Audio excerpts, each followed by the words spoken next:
আসসালামু আলাইকুম, welcome back to my channel. আমি আজকে আপনাদের সাথে শেয়ার করব কাঁচা আমের অন্যরকম মজার একটি রেসিপি। আমার আজকের রেসিপি কাঁচা আমের পুডিং। কাঁচা আমের আচার, চাটনি, আমসত্ত্ব সবাই খেয়েছি। চলুন তাহলে এবার কাঁচা আমের পুডিং রেসিপিটা দেখে নিই। আমি এখানে মাঝারি সাইজের 2টা আম নিয়েছি। এবার আমগুলোর খোসা ছাড়িয়ে নিব।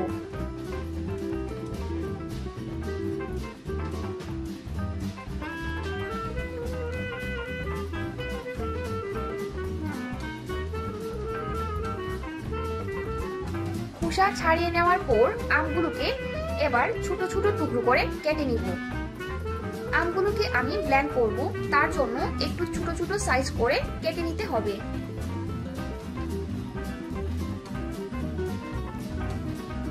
আমগুলো টুকরো করা হয়ে গেছে, এবার পানি দিয়ে ভালো করে ধুয়ে নিব।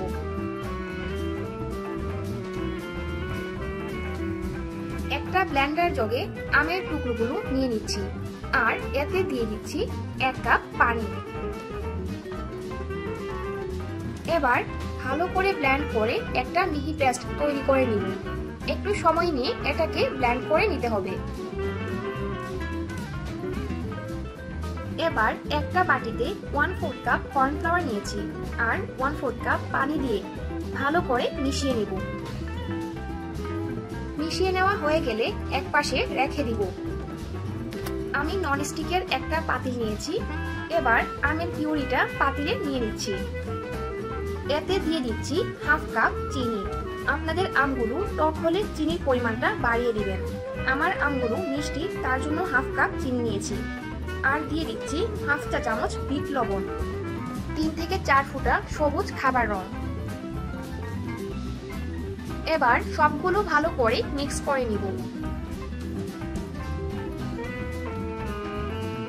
মিক্স করা হয়ে গেলে পাতিলটা চুলায় বসিয়ে দিব। চুলার আঁচ মিডিয়াম হিটে রেখে একটু পরপর নেড়েচেড়ে দিব আর কিছুটা পানি শুকিয়ে নিব। আমের পিউরিটা একটু ঘন হয়ে আসলে কর্নফ্লাওয়ারের মিশ্রণটা দিয়ে দিব।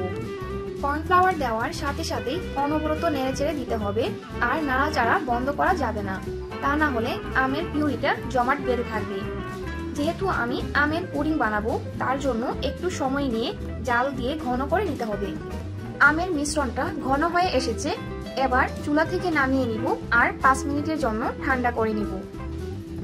পুডিং সেট করার জন্য আমি সিলিকনের 2টা ডাইস নিয়েছি আর এতে তেল ব্রাশ করে নিচ্ছি।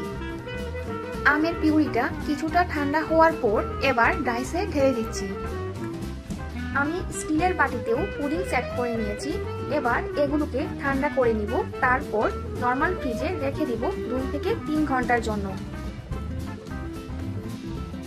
3 ঘন্টা পর আমি ফ্রিজ থেকে বের করে নিয়েছি। পুডিংটা খুব ভালোভাবে সেট হয়ে গিয়েছে। এবার একটা প্লেটে নিয়ে নিব।